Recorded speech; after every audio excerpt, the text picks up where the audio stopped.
Hello guys! Welcome back to my channel, Maren Janet TV. So for today's video mga tropa,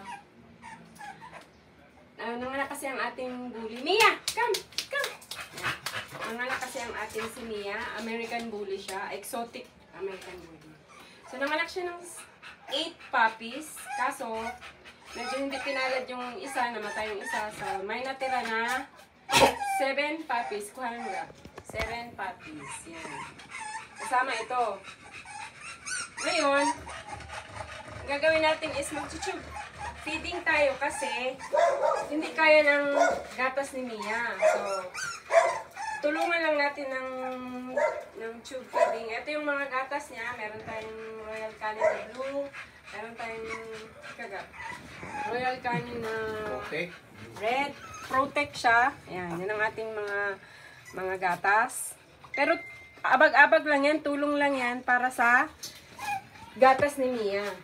Kasi para makakuha pa rin sila ng gatas ng nanay nila. So parang hindi sila, lagi kasi silang nagugutom. So ang gagawin natin, mag-tube feeding tayo kasi mahirap silang padede. So ang kailangan natin ay, of course, syempre ang gatas. Royal Canin. Protect. Yan yung isa sa recommended ng ating vet kasi napakaganda ya daw yan sa mga newborn puppies. Napakaganda daw nila. So, ang kailangan natin is, syempre yung gatas, yung kanilang eto. Hindi naman sila sanay sa yung nito, yung may goma. So, kailangan natin ng syringe. Yan. Tapos, ito, para sa itusok natin dyan. And that's it. Tignan nyo kami guys kung paano namin sila i-feed. Okay? So ito na, mag-tube feeding na tayo. First, ang gagawin natin, kailangan natin ng ganito. Susukatin muna natin siya.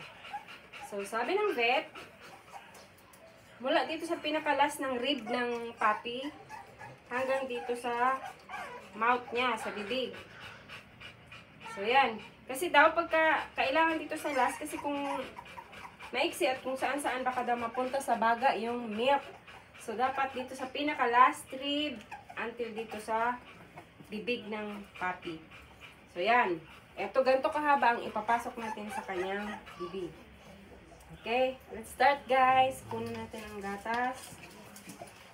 Lalagay natin ang gatas dito sa syringe. Yan. Sinusukat na ni Papa yung puppy. Suka ko hindi Papa, para hindi ka kita. Tapos ganyan.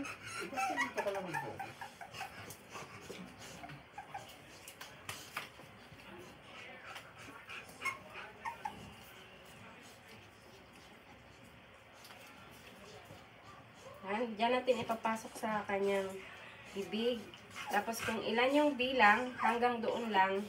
Kasi doon yun sa pinaka-last rib ng ating puppies. So, ayan na siya. Medyo makulit na. Taas mo ng konti dito, Gab. Focus mo. Para makita mo kung gaano siya makulit. Ito dapat sa mukha niya, Gab. Ayan. Ayan. Okay na? Focus na natin to.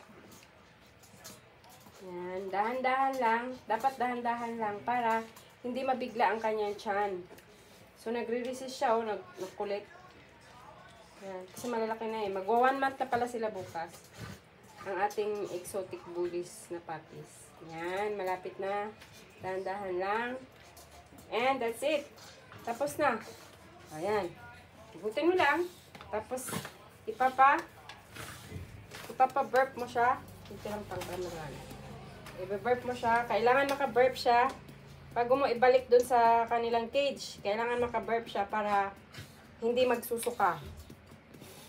So, once na naka-burp na siya, makakaramdam ng burp yan yung kanyang kamay kasi parang lalabas yung pinakahangin sa mouth niya. So, pagkatapos niya mag-burp, pwede na siyang ilagay sa kanyang cage. Tapos na. Yan ang ating topic for today, mga tropa. So, hanggang sa susunod natin na vlog para sa ating puppies. Bye!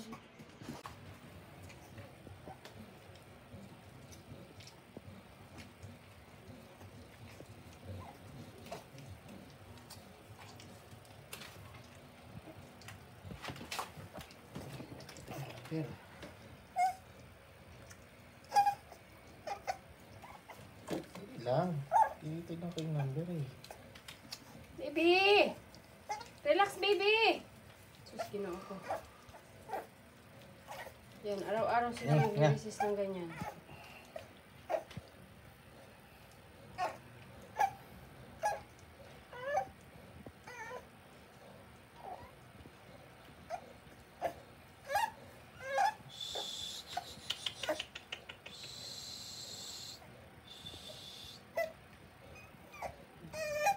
Lumapit ka lang. Dapat dahan-dahan para hindi mabigla yung tiyan. And siya nga pala, yung water nito is warm. Kalating mainit, kalating malamig. Yan.